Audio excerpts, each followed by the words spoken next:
Bem-vindo ao Future Enterprise Show. Neste episódio temos como convidado Luís Góis Pinheiro, presidente do Conselho de Administração na SPMS, Serviços Partilhados do Ministério da Saúde.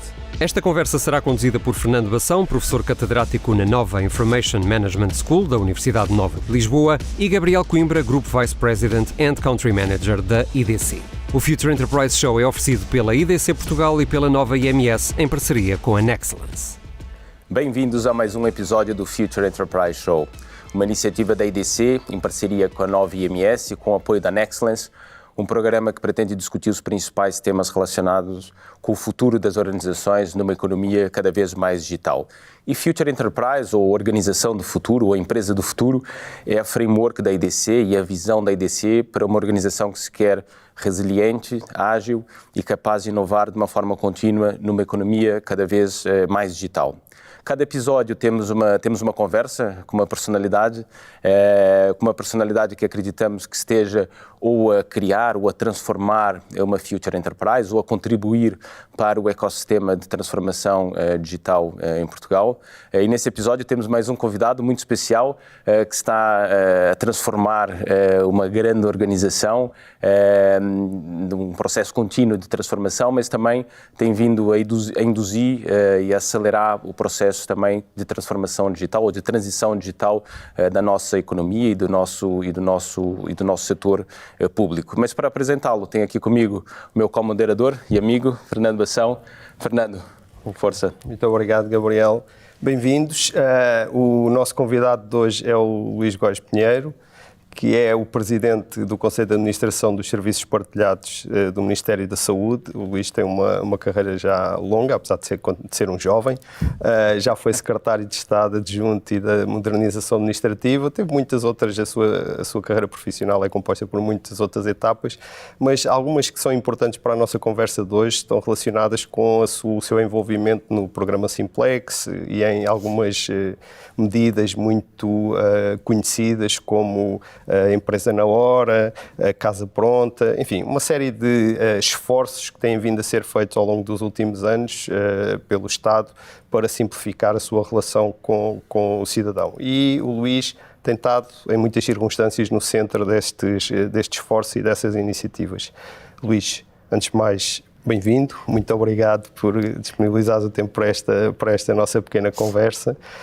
A primeira pergunta é uma pergunta que nós fazemos mais ou menos sempre aos nossos convidados e que tem que ver não com a tua carreira profissional, mas contigo e com aquilo que consideras ser as principais características, as tuas principais características que marcaram a tua carreira profissional ao longo do tempo. Olá, obrigado pelo convite para estar aqui.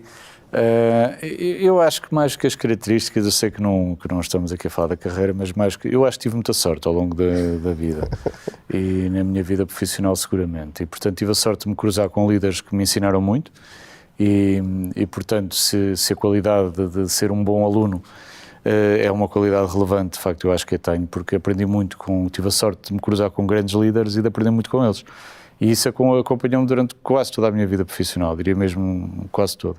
E, portanto, isso é uma sorte, não é? Porque nem sempre nem sempre escolhemos quem nos dirige, quem nos ensina, quem nos comanda. E, portanto, nas vezes em que não escolhi, em que me escolheram, a sorte acompanhou-me e eu tive a oportunidade de aprender muito com eles.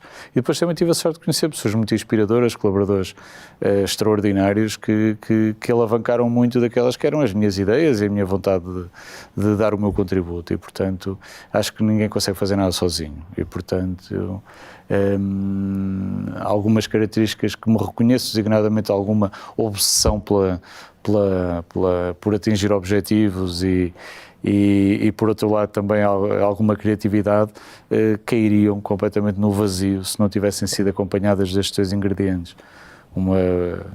A sorte de me ter cruzado com grandes professores e a sorte de me ter cruzado com grandes profissionais que ajudaram a concluir tarefas, muitas delas absolutamente épicas.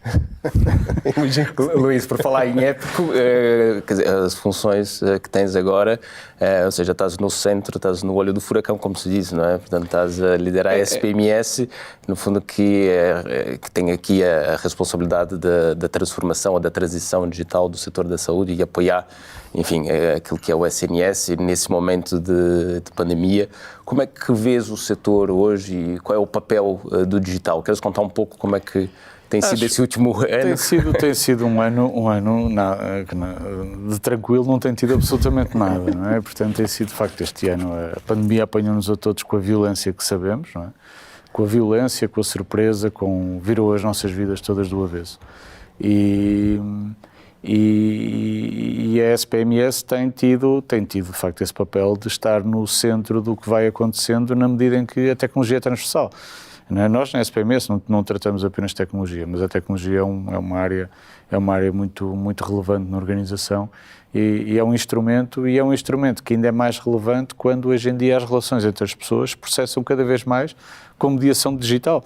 A própria pandemia impôs isso, acelerou esse processo. Sim. E, portanto, a SPMS tem procurado, na medida do possível, responder às necessidades, criando soluções novas a uma velocidade que não era muito habitual na administração pública.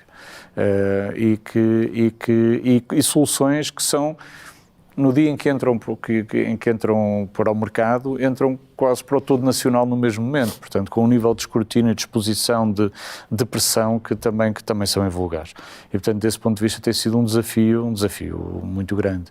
Mas também é um desafio que nos dá alguma esperança, confesso, na medida em que este momento de adversidade tem-nos ensinado a todos, tem-nos dado a todos grandes lições, não só no setor da saúde, acho que na sociedade em geral, e na sociedade global em geral. Acho que o mundo inteiro está necessariamente a repensar-se em função daquilo que aconteceu neste último ano e meio. E o setor da saúde e o setor do digital na saúde em especial, e em especial em Portugal, também está a fazer. E tem uma grande vantagem que eu acho que nós não podemos ignorar, é que se formos capazes de aprender com essas lições, designadamente com uma delas, é que o nível de aceitação de um conjunto de ferramentas digitais que hoje há no setor da saúde, ou que há na sociedade em geral, é completamente diferente daquilo que havia há um ano e meio atrás. E, portanto, o contexto cultural que hoje temos de relação com a tecnologia, de relação com o teletrabalho, de relação com a prática de serviço e de atos à distância, é hoje completamente diferente. Demos um salto de quantos anos em termos de... Isso nunca saberemos, não é? Mas que demos um salto. Sim. E demos um salto não tanto pela novidade tecnológica do que apareceu, mas pela novidade da utilização das ferramentas.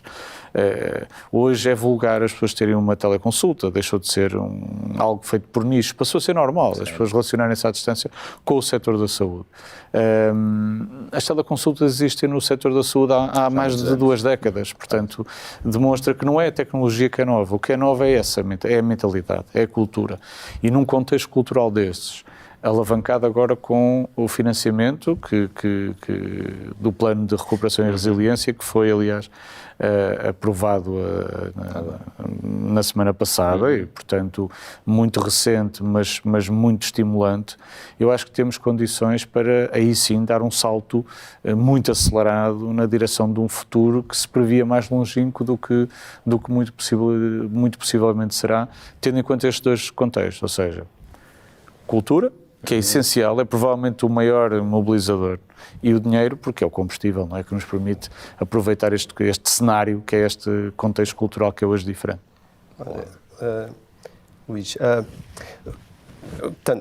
tendo em conta que as restrições impostas por esta pandemia acabaram por ser indutoras de uma mudança cultural, até de uma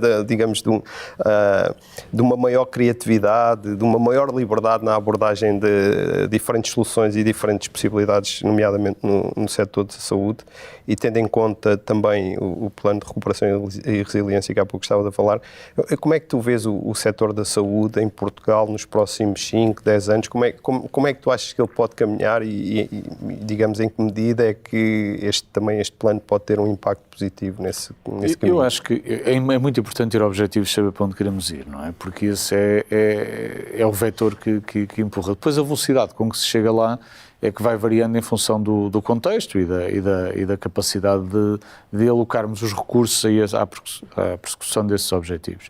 Eu acho que tem que haver um objetivo claro para todo o setor. o conceito de unidade de saúde tem que ser cada vez menos fechado em 4 paredes e cada vez mais um conceito mais difuso de recursos que estão disponíveis para servir as pessoas, onde quer que eles estejam. E nem sempre esse contacto, umas vezes o contacto entre as unidades e os utentes, ou entre os profissionais de saúde e os utentes, que são coisas diferentes. As unidades e os profissionais de saúde não têm necessariamente que estar sempre no mesmo sítio. Pode ser cada vez mais feita à distância, hoje há condições para isso, e pode ser cada vez mais criterioso o momento em que esse contacto não tem que ser feito à distância. E, portanto, para isso é preciso ir a partir daquilo que eu disse há pouco, ou seja, desta mudança cultural e desse caminho. Portanto, para mim, acho que é absolutamente indiscutível que devemos limitar ao mínimo, procurar limitar ao mínimo, o contacto entre profissionais de saúde e utentes que não precisam desse contacto presencial. E serão muitas das situações em que isso se verifica. E isso é bom para as pessoas, é bom para os profissionais de saúde, é bom para o sistema. É bom para todos. E é bom para todos porquê? Porque a maior parte de todos nós já tivemos relacionamento, infelizmente, em muitos casos, noutras vezes até felizmente, porque fruto, por exemplo, da parentalidade, contacto regular com unidades de saúde. E aquilo que verificamos é que muitas vezes, se a gestão do tempo pudesse ser mais precisa, todos nós beneficiaríamos nas nossas vidas. Não é? Do lado do sistema é igual. Um sistema sobrecarregado, pressionado, com utentes em espera, é um sistema que também se sente diminuído, vai ser menos produtivo, vai ser menos capaz de servir bem. E, portanto, desse ponto de vista, mediar esse contacto com o digital, garantir que o contacto presencial é guardado para as situações em que ele é necessário e criar condições para que, sem contacto presencial, as pessoas sejam tão bem ou melhor servidas, acho que é o caminho que nos deve orientar nos próximos anos. E quando eu digo melhor servidas, estou a pensar, por exemplo, na introdução massiva que temos de fazer nos próximos anos da telemonitorização. Na verdade, nós temos hoje condições tecnológicas para, eventualmente, até prestar melhores cuidados de saúde sem que haja necessariamente contactos regulares presenciais entre as pessoas e as unidades. E, portanto, temos que caminhar por aí. Não é solução para tudo. Não há soluções mágicas em área nenhuma. E a saúde, seguramente, não é exceção nessa regra. Mas é um setor que tradicionalmente é visto como não podendo prescindir desse contacto presencial. E a verdade é que esta pandemia veio-nos mostrar que se calhar não é bem assim.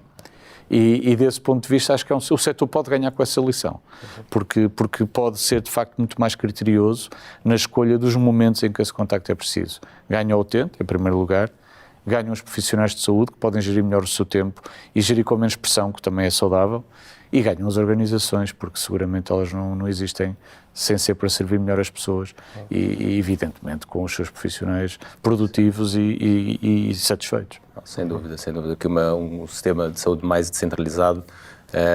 E é curioso, referiu há pouco aquilo que foi esse processo de adoção, né, de uma tecnologia que já existia, não é? A telemedicina que já existe há algum tempo, mas que a pandemia veio acelerar. E, portanto, veio acelerar, no fundo, a adoção de uma série de tecnologias que já existem há muitos anos. E nós, na IDC, vimos o desenvolvimento daquilo que chamamos a terceira plataforma, que é esse novo paradigma tecnológico assente na cloud, assente naquilo que nós chamamos o social business, naquilo que nós chamamos o mobile. Portanto, vimos essa alteração de paradigma nos últimos 10 anos e que no último ano acabou por ser acelerada a adoção desse paradigma.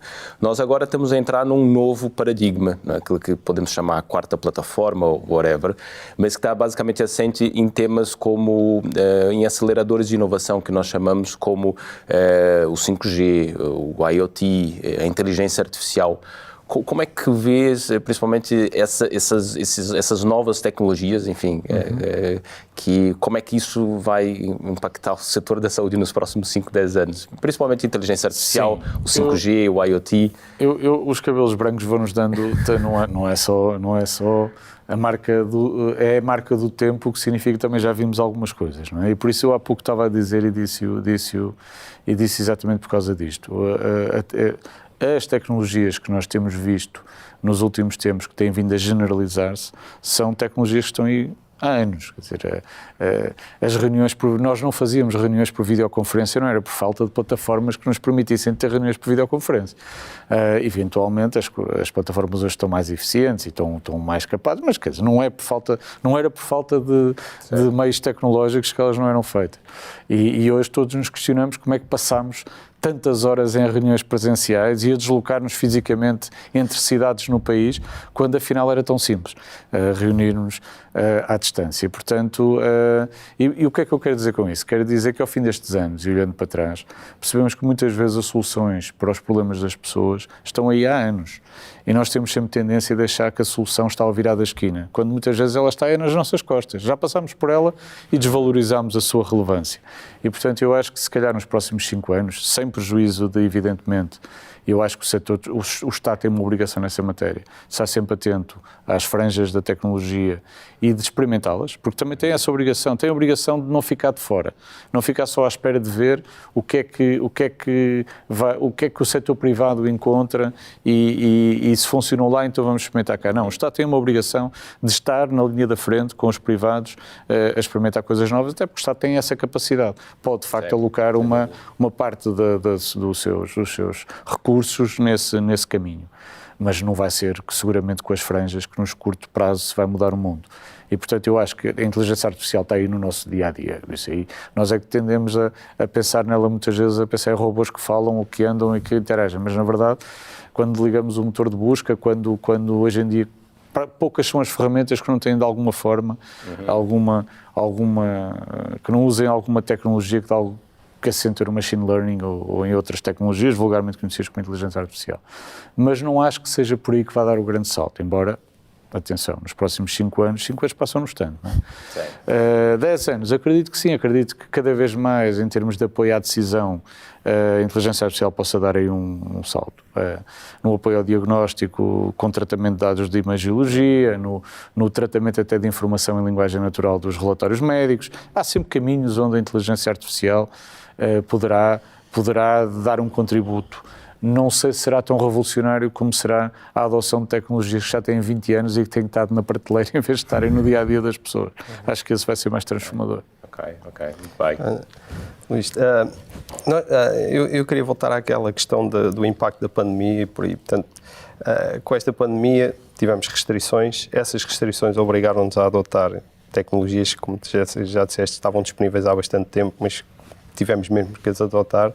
Eu penso que, na verdade, estas restrições impostas pela pandemia, o que fez foi com que aquilo que são as dificuldades ou os pontos menos positivos dessas tecnologias que estão disponíveis passaram a ser aceitos como um facto da vida, ou seja, deixámos de as avaliar como tendo que ser perfeitas, como muitas vezes fazemos para a adoção de novas tecnologias, e aceitámos-las tal como são, tentando melhorar um pouco a sua performance, a sua integração nos nossos processos de trabalho e de serviço. A inevitabilidade trouxe a tolerância. Exatamente, é isso mesmo. A inevitabilidade trouxe a tolerância para com as limitações destas ferramentas. Isso parece ser um aspecto muitíssimo importante na questão da adoção. Mas a pergunta é, e agora caminhando para a frente, vamos voltar ao que era ou as coisas já não vão voltar a ser como foram antes? Nunca mais voltarão a ser como foram antes. Eu acho que a história, pelo menos a história do nosso tempo de vida, não é? Porque nós temos tendência a achar que vivemos muitos anos, não é? Porque é o nosso percurso e, portanto, naturalmente que o valorizamos de uma maneira diferente que valoriza o planeta, que está cá há milhões de anos e que milhões há de estar, não é? Mas no nosso tempo vai haver um período antes desta pandemia e depois desta pandemia, não é? Marcado pelo salto, pela alavancagem que foi dada na adoção de tecnologia. Acho que muito do que se falou durante anos sobre a adoção do conjunto de ferramentas foi aceleradíssimo durante este ano. E foi aceleradíssimo até por aquilo que diziam há pouco, não tanto pelo facto de é evidente que nunca mais vai haver tantas reuniões presenciais como houve. Nunca mais vamos ter eventos que são apenas presenciais. Ou seja, há toda uma mudança na relação com o digital que era previsível que viesse a acontecer, que agora vai passar a ser absolutamente o nosso cotidiano. Isso é absolutamente inquestionável. Mas o que mudou foi essa capacidade de as organizações perceberem que têm que ser muito mais capazes de entregar depressa, e isso as organizações da área das TICs passou a ser absolutamente indiscutível, a necessidade de entregar para amanhã.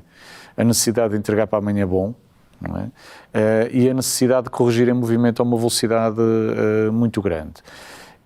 No setor da saúde isso passou a ser absolutamente evidente, mas não só, porque não foi só o setor da saúde que teve isso, e não foi só o setor público, aconteceu mesmo com o setor privado, acabámos de falar nisso.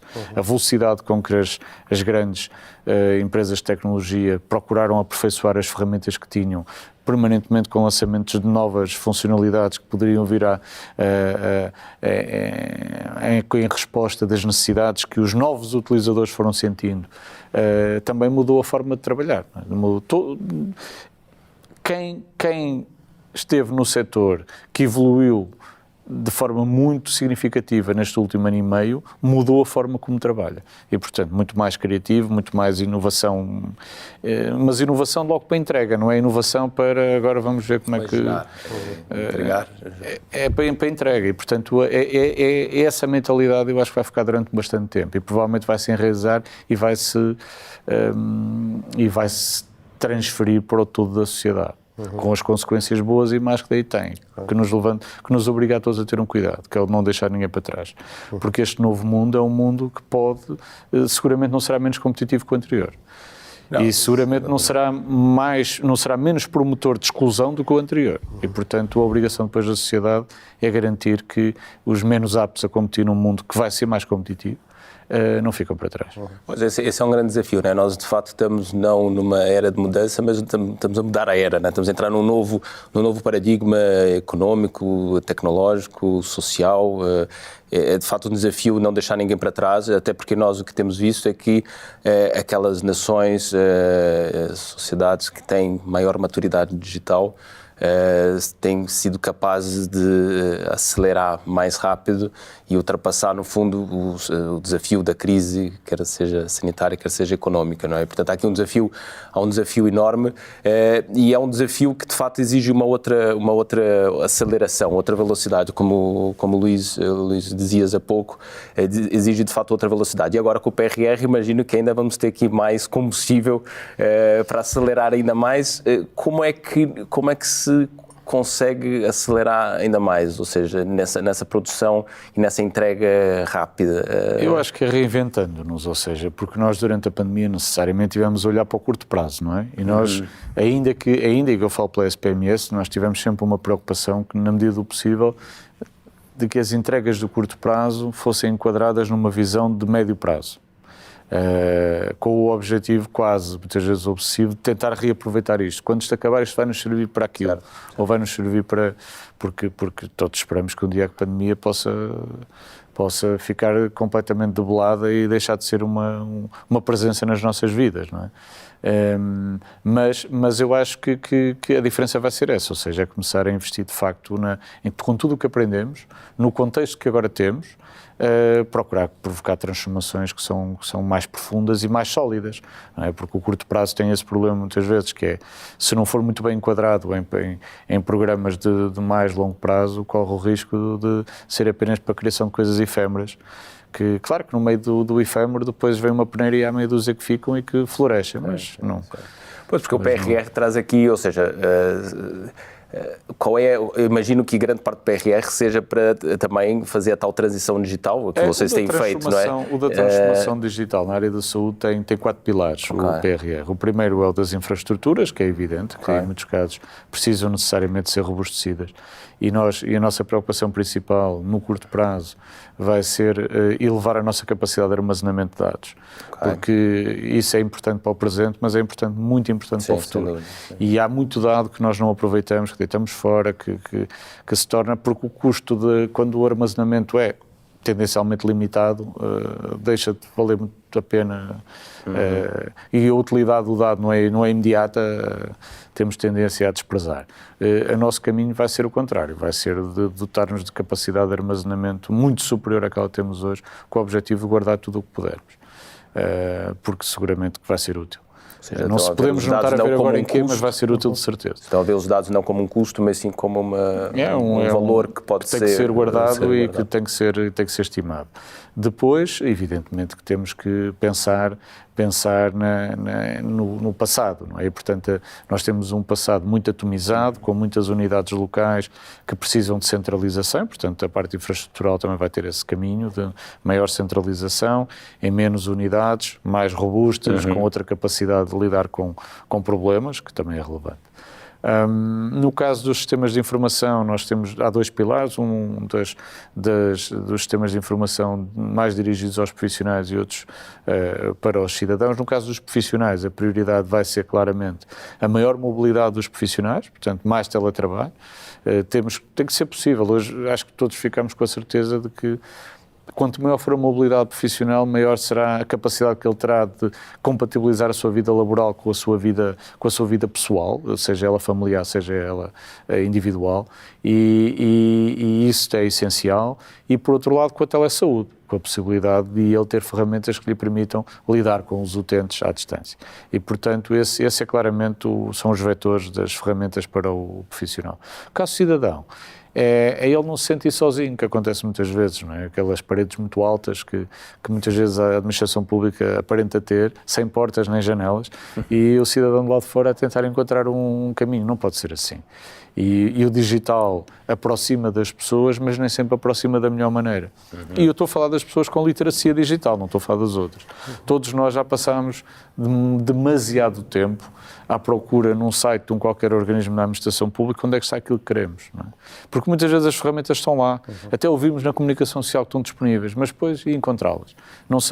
Muitas vezes não é amigável essa utilização. E acho que esse é o caminho que temos que fazer, ou seja, e no PRR está prevista a criação de uma plataforma omnicanal que efetivamente acompanhe o cidadão, tirando partido de tudo o que aprendemos com o SNS 24, no caso do canal telefónico, que hoje é mais do que isso. Caminhar para a fusão do digital também. Temos muitos portais, muitos sites, muitos serviços a serem prestados de forma atomizada e que o custo de aprendizagem do utente é tal, por isso simplesmente não usa. E, portanto, o caminho não pode ser esse. Tem que ser o de servir o utente de forma muito mais eficaz. E o mesmo também no canal presencial, não é? Agora até foram criados o SNS 24 Balcão, que tira partido da proximidade, por exemplo, que a Junta de Freguesia tem, para prestar ali um conjunto de serviços e de apoio aos serviços digitais e não só, até de mediação. Hoje é possível, em 59 Juntas de Freguesia do país, ter uma teleconsulta para pessoas que não sabem sequer como é que vão usar o sistema de teleconsulta, mas também podem tê-la a partir do telemóvel, porque o sistema já está no próprio telemóvel. Portanto, na verdade, é criar toda esta multiplicidade de veículos, de portas de entrada, mas que convergem todas para o mesmo ponto e que apanham o cidadão onde quer que ele se encontre e o entregam no sítio para onde ele quer ir. Pensar naquilo que são os sistemas de uma forma integrada, mas também pensar muito naquilo que é a experiência do cidadão. Isso, exatamente. Acho que nós nunca nos podemos esquecer que o utente... dizer que o utente está no centro não basta que efetivamente o sistema o sinta, é preciso acima de tudo que ele sinta que está no centro, não é? E portanto muitas vezes isso acontece-nos a todos, que é, estamos a trabalhar estamos a trabalhar para ti. E ele diz, está bem, mas eu não sinto isso. E isso é muito importante, ou seja, medir a percepção da qualidade do serviço do lado do utilizador é absolutamente crucial para orientar o serviço nesse sentido. No fundo, as pessoas sentirem-se bem ou sentirem-se mal, não é só, mas é muito gestão de expectativas. E desse ponto de vista é fundamental. E a gestão de expectativas bem feita gera confiança. E um sistema onde as pessoas confiam é um sistema que funciona melhor, só por isso. Sim. Funciona mesmo melhor. Aliás, basta ver o que se passa com as filas. Quando as pessoas têm a expectativa de que vão esperar muito no local, o que fazem é adotar atitudes defensivas. E o que fazem vão antes da hora da abertura. Ora, ninguém pode ser atendido antes da hora da abertura. Isto é uma questão de princípio. E, portanto, o que é que provoca imediatamente é mais fila. E essa mais fila, percepcionada por quem não é utilizador de que há fila, fará com que, quando for a vez deles serem utilizadores, irão ainda mais cedo, porque sabem que não basta ir 1 hora antes, é preciso ir 2 horas antes, porque a fila já é grande. Portanto, um sistema que funciona mal, alavanca o mau funcionamento. E, portanto, é muito importante perceber que não basta funcionar bem, é preciso que quem é destinatário desse serviço sinta que ele está a funcionar bem. Experiência, ou seja, experiência do utente e confiança por parte do utente. Para quando um NPS no setor da saúde, ou seja, o NPS, para quando fomos atendidos, classificarmos Já houve experiências dessas, não é? Nas lojas de cidadão elas acontecem e eu acho que em geral todas as soluções que permitem, e há nos sites, né? Alguns portais nossos já têm essa possibilidade. Aliás, até algumas soluções que foram colocadas durante esta pandemia permitem avaliar imediatamente a qualidade do serviço prestado. Eu acho isso importante, na medida em que se avalia. Não acho que sejam soluções universais, não é? Porque nós também sabemos que aquilo tem que ter ali um fator de correção, porque as pessoas irritadas têm tendência a reagir mais, não é? Aliás, no livro, aqui há uns anos, quando sempre houve livro de reclamações, não é? Ou sempre houve, quer dizer, já há muitos anos. E depois foi alargado para sugestões e elogios, para que as pessoas também pudessem manifestar essa alegria, mas que não é tão usada. Porque as pessoas da administração pública o que esperam é que as coisas corram bem. E até porque têm exatamente a percepção contrária. Vai correr mal de certeza, não é? Portanto, eu já estou preparado para ter de hiperreagir, porque se não hiperreagir, se não tiver essa reação, não vou ter um resultado. Por isso é que é muito importante ganhar a confiança e medir a percepção da qualidade. Portanto, essas soluções são boas, não são balas de prata, não é? Portanto, não resolvem todos os problemas. É preciso fazer estudos de avaliação da percepção da qualidade, é preciso pensar nos serviços, a pensar como... Quem faz o serviço tem sempre que se pôr nos sapatos de quem o vai usar. Não pode ser ao contrário. E tem que se pôr nos sapatos de quem vai usar, que é necessariamente ignorante. Porque é assim que todos somos. Eu na SPMS faço sempre este exercício com os meus colaboradores, quando eles estão a montar um serviço, que é, imaginem que esse serviço não era da saúde. Imaginem que era das finanças ou da segurança social. Porque vocês têm um conhecimento tão profundo sobre o que estão a fazer que tudo parece evidente, tudo parece óbvio. Desde a linguagem, à organização, à estrutura lógica, tudo é óbvio para eles. Agora imaginem que estamos no portal da Segurança Social ou da Administração Fiscal. Vocês conseguiriam encontrar esse serviço? Perceberiam imediatamente para que serve? Luís, há aí alguns pontos talvez... Tu pudesses comentar um pouco mais. Falaste há pouco da linguagem. Eu penso que uma das grandes diferenças da relação do cidadão com o Estado, por comparação com as empresas, tem que ver com essa barreira da linguagem. Ou seja, a linguagem do Estado é uma linguagem cifrada, nem sempre fácil de perceber em muitos domínios. É normal porque há um nível de rigor, digamos assim, que é indispensável, mas parece-me que em muitas circunstâncias, talvez na saúde nem seja uma das principais, mas nas finanças, na segurança social e por aí, acaba por ser impeditivo de uma relação mais simples e mais fluida. Compreendo. Os outros pontos que eu também gostava de perguntar a tua opinião têm que ver com, por um lado, há pouco desta uma imagem me pareceu muito feliz da parede, de uma pessoa estar em frente a uma parede e tentar encontrar uma porta, uma janela. E às vezes podemos pensar que há uma certa hiperatividade no Estado, ou seja, cria uma janela, mas depois mudar para aqui, depois mudar para aqui. E o que eu gostava de ter, em termos da tua opinião, era, achas que se desvaloriza muito não é a inovação, a melhoria incremental por oposição a novos projetos, novas iniciativas, coisas, ou achas que o balanço é o adequado? Porque às vezes parece-me que temos uma enorme motivação para criar novas soluções, quando o que está pode melhorar incrementalmente, tendo a virtualidade de o cidadão já o conhecer, não é? Não sei se tu tens... Eu percebo, eu acho que o Estado é de facto uma realidade muito própria, tem uma realidade muito própria, não é sequer comparável às grandes empresas, porque seriam aquelas com quem eventualmente se poderia comparar, tendo em conta a dimensão do Estado. O número de trabalhadores que tem, seja qual for o setor de atividade, a escala para que trabalha, pouca coisa é feita no Estado para pouca gente, tem tudo uma escala. Mas é diferente. Primeiro porque o tipo de escrutínio é um escrutínio diferente. Os utilizadores sentem-se donos do prestador, não é? Porque são de facto. O Estado é de todos, e bem. E desse ponto de vista há um nível de exigência e de intolerância que com o setor privado não há, porque as pessoas no setor privado têm uma sensação, mesmo com monopólios, curiosamente, sentem que podem escolher outro mesmo quando não há escolha, não é? Sentem que há mais liberdade. Não, é privado, ele é que eu não sou dono dele, não sou acionista e, portanto, não tenho que não é o meu, eu não sou produtor disto. No caso do Estado, as pessoas sentem o contrário.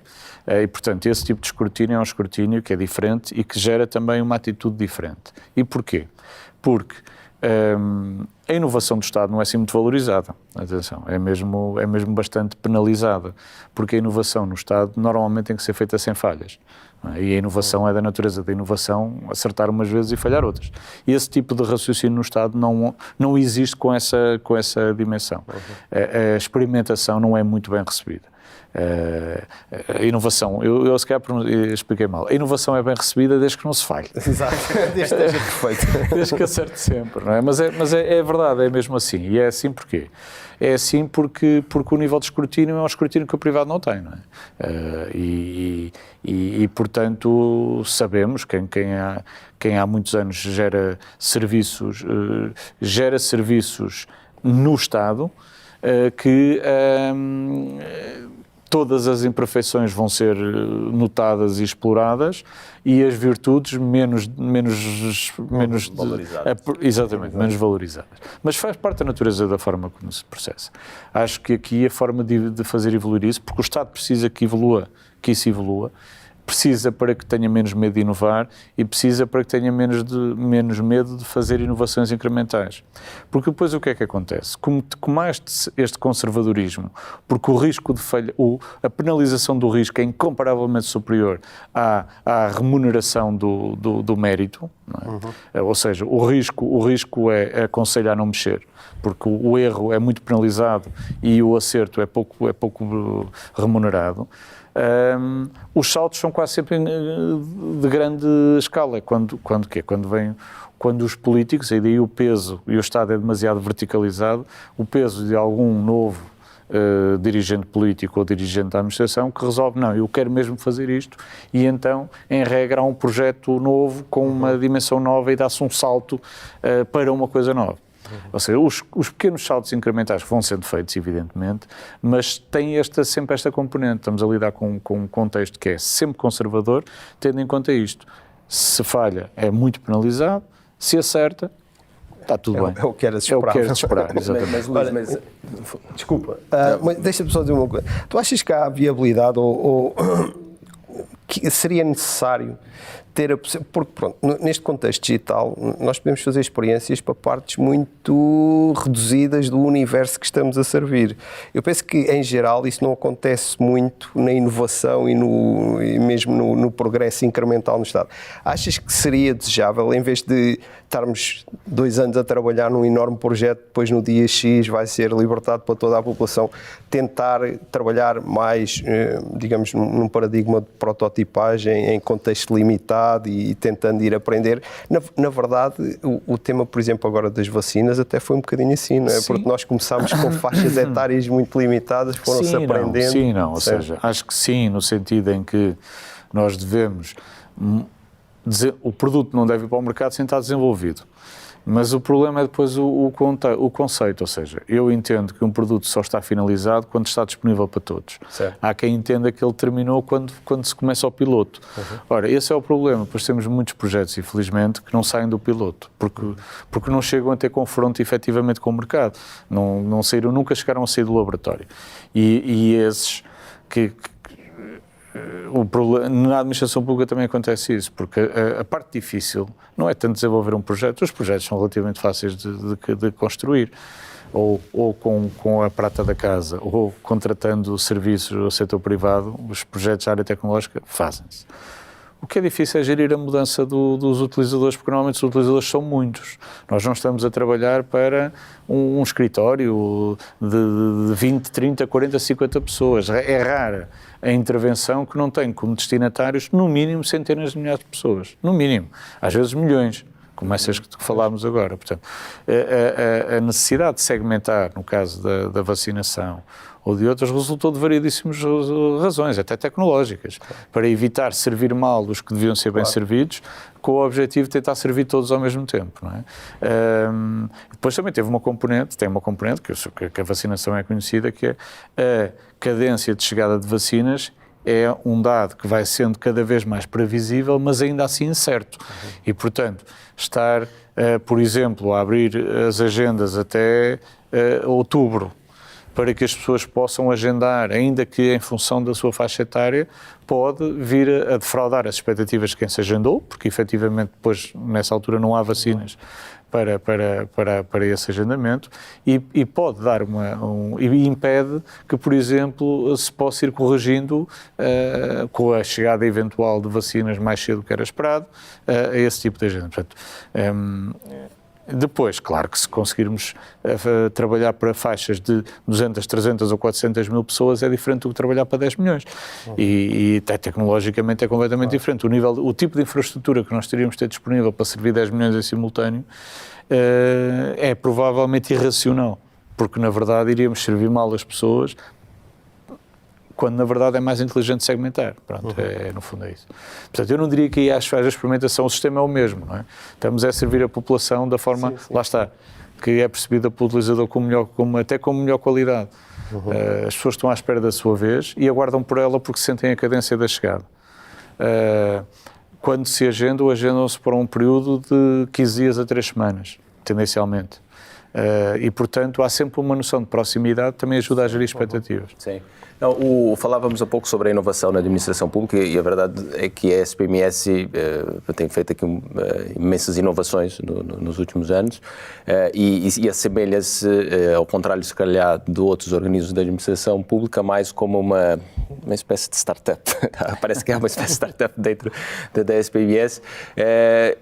Como é que vês o ecossistema empreendedor em Portugal? Ou seja, a SPMS tem, enfim, lançado uma série de novos serviços e tem vindo a fazer o seu processo de inovação. Vocês colaboram com startups? Qual é a vossa visão em relação com esse ecossistema? O ecossistema de inovação em Portugal é bastante ativo, não é? Sabemos, não é? Às vezes falta-lhe depois capital para os problemas, as vantagens são todas conhecidas, somos de facto inovadores e criativos e abraçamos ideias novas com velocidade, e o setor empresarial faz isso, muitas vezes com poucos recursos, mas habitua-se de tal maneira muitas vezes a trabalhar com poucos recursos, porque o capital não abunda, que depois nem se pode nem sempre saber o que fazer quando há injeções de capital. O que é que eu acho? Acho que ele existe e é vivo e é ativo, e a SPMS participa alimenta, por assim dizer, ou estimula esse ecossistema na medida em que recorre muito ao mercado e, portanto, agora recorre ao mercado em condições de igualdade. E se for, a SPMS é uma entidade pública, está sujeita ao Código dos Contratos Públicos, com todas as implicações que isso tem de garantir a concorrência no Mas isso processo. limita de alguma forma as startups na contratação? Eu acho que as pequenas empresas têm regras, podem ter dificuldades. Sim. E têm-nas na medida em que lhes falta a escala, que muitas vezes ajuda a conseguirem ser mais competitivas, isso é assim. Depois têm a vantagem de serem mais criativas e eventualmente mais capazes de acorrer, por exemplo, a coisas pequenas que se calhar as grandes empresas não veem tanto interesse. Portanto, o que eu acho é que, mas acho que em regra para as startups o setor público não é um setor preferencial, é um Sim. setor difícil nessa medida, até porque as grandes empresas estão de facto já muito aliadas a trabalhar com o setor público e, portanto, conseguem muitas vezes até apresentar propostas muito competitivas, difíceis de contrariar. Mas nós na SPMS não distinguimos as empresas pela marca, distinguimos-las pela oferta daquilo que apresentam. Mas há um overhead associado à interação a interação no sentido do serviço de Estado que é diferente para grandes empresas que estão estruturadas nesse e para muitas vezes depois há empresas. algumas limitações, como a necessidade de cauções e coisas do género que podem limitar as pequenas empresas. O Estado também, volta a dizer aquilo que disse há pouco, o Estado não é muito adepto do risco. Pois. É conservador, não é? Na abordagem ao mercado. É conservador. Olha, Luís, nós estamos aqui a chegar ao fim da nossa conversa.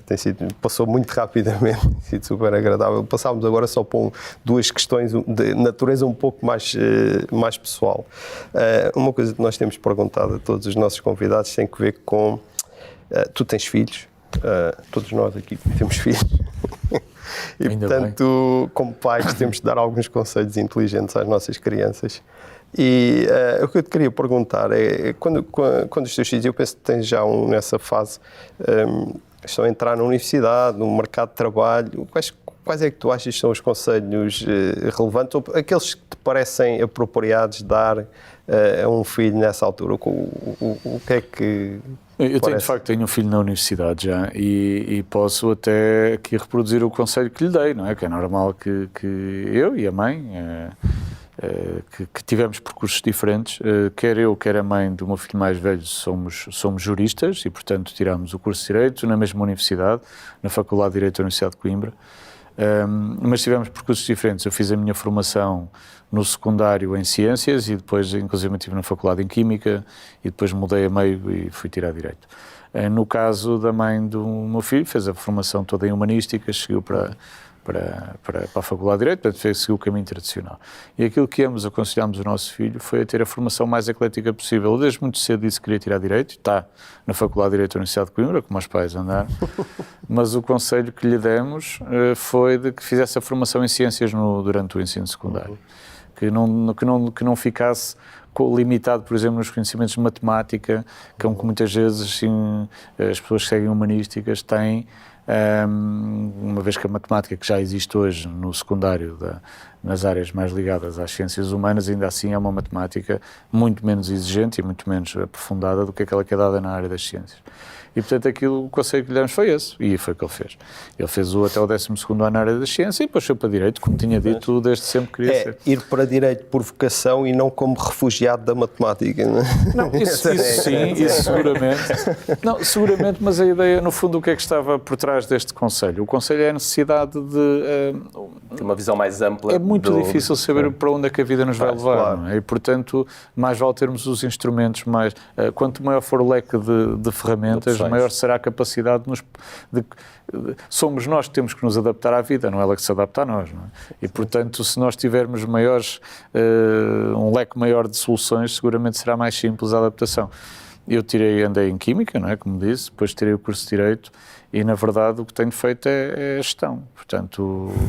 Tu és um caso exemplar disso, não é? Do teu, digamos, background mais científico, certamente tem ajudado muito nesta tua... Tem sido crucial, mas também foi crucial para compreender bem o Direito. O Direito tem uma componente lógica muito relevante e, por isso, acho mesmo que tenho sérias dúvidas que a formação em Humanística seja mais adequada até para a base do curso de Direito. Acho que a formação em Ciências é até mais completa.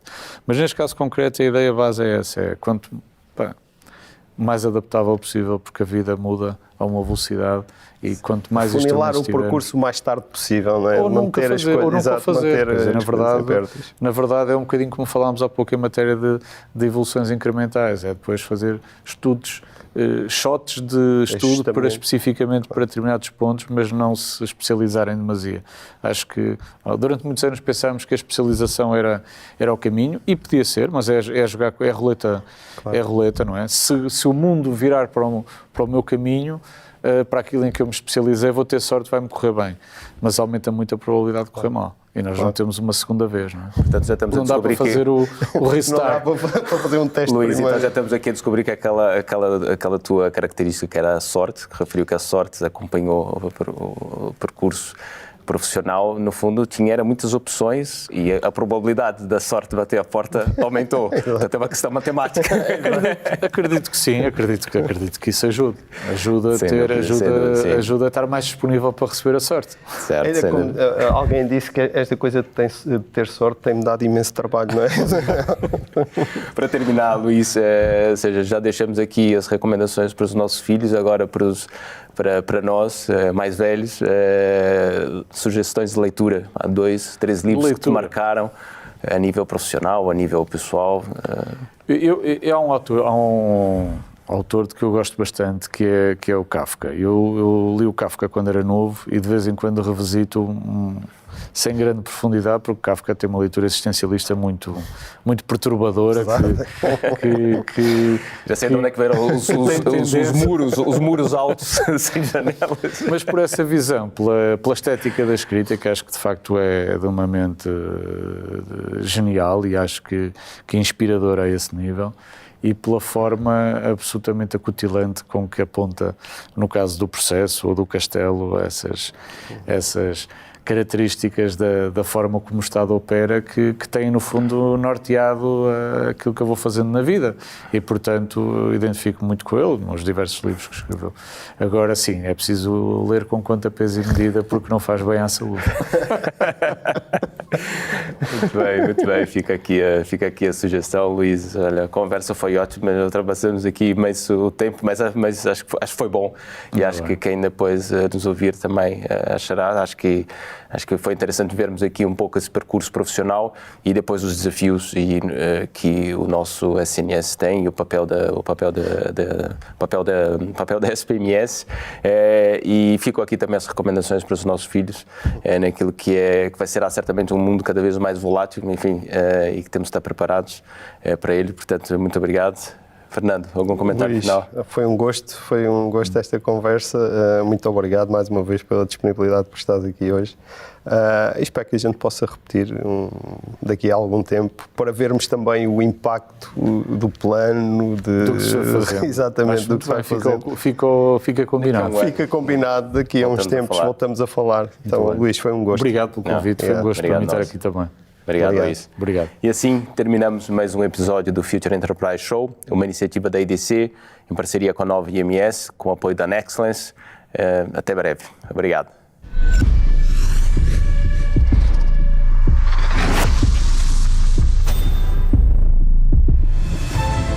Nexcellence by Glint, uma parceria para criar o futuro digital, com respostas baseadas em experiência, com dimensão e ambição, com uma visão global e talento nas competências mais inovadoras. Nexcellence, powered by Glint. Knowledge to empower.